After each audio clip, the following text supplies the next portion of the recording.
high blood pressure is the #1 risk factor for death in the world, affecting nearly 78 million Americans. That's 1 in 3 adults. And as we age, our pressures get higher and higher, such that by age 60, it strikes more than half. Well, if it affects most of us when we get older, maybe it's less a disease and more just an inevitable consequence of aging. No, we've known since the 1920s that high blood pressure need not occur. Researchers measured the blood pressure of 1,000 people in rural Kenya who ate a diet centered around whole plant foods, whole grains, beans, vegetables, fruit, and dark green leafies. Our pressures go up as we age. Their pressures actually go down. And the lower, the better. The whole 140/90 cutoff is arbitrary. Even people who start out with blood pressures under 120/80 appear to benefit from blood pressure reduction. If you went to your doctor with a blood pressure of 120/80, you'd get a gold star, but the ideal blood pressure, the no benefit from reducing it further blood pressure, may actually be 110/70. 110/70? Is it even possible to get blood pressures down that low?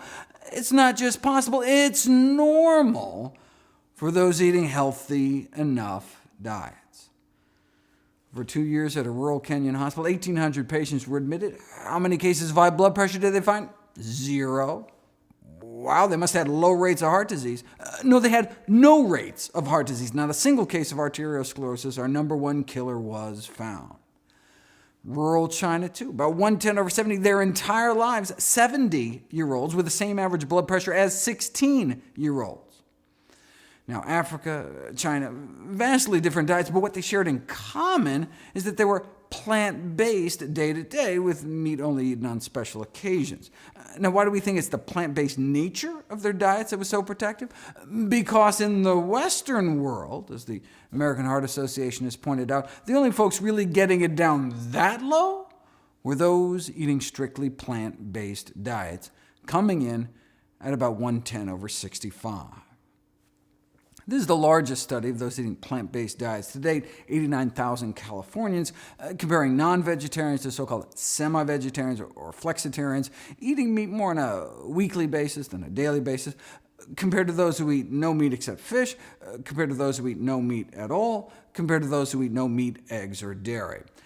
Now, this was an Adventist study, so even the non-vegetarians didn't eat a lot of meat, and they tended to eat lots of fruits and vegetables, and exercised, and not smoke. And so even compared to a group of relatively healthy meat eaters, there appeared to be a stepwise drop in hypertension rates as people ate more and more plant-based. Same thing with diabetes and obesity. So yes, we can wipe out most of our risk eating strictly plant-based, but it's not all or nothing. It's not black or white. Any movement along this spectrum towards eating healthier can accrue significant health benefits.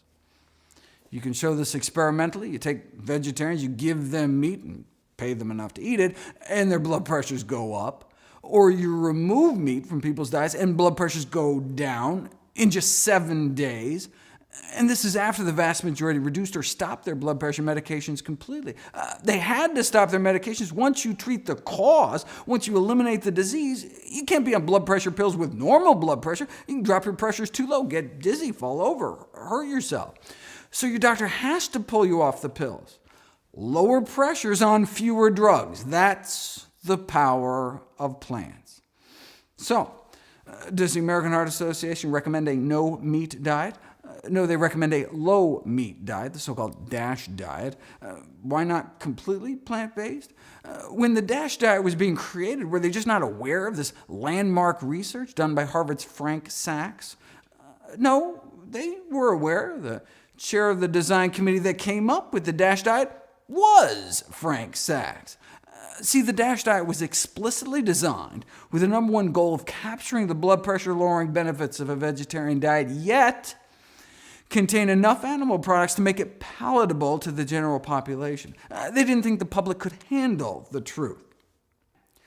Now, in their defense, you can see what they were thinking. I mean, just like drugs never work unless you actually take them, diets never work unless you actually eat them. So they're like, look, no one's going to eat strictly plant-based. So if they soft-pedaled the message and came up with some kind of compromise diet, then maybe on a population scale they'd do more good. Okay, tell that to the 1,000 American families a day that lose a loved one to high blood pressure. Maybe it's time to start telling the American public the truth.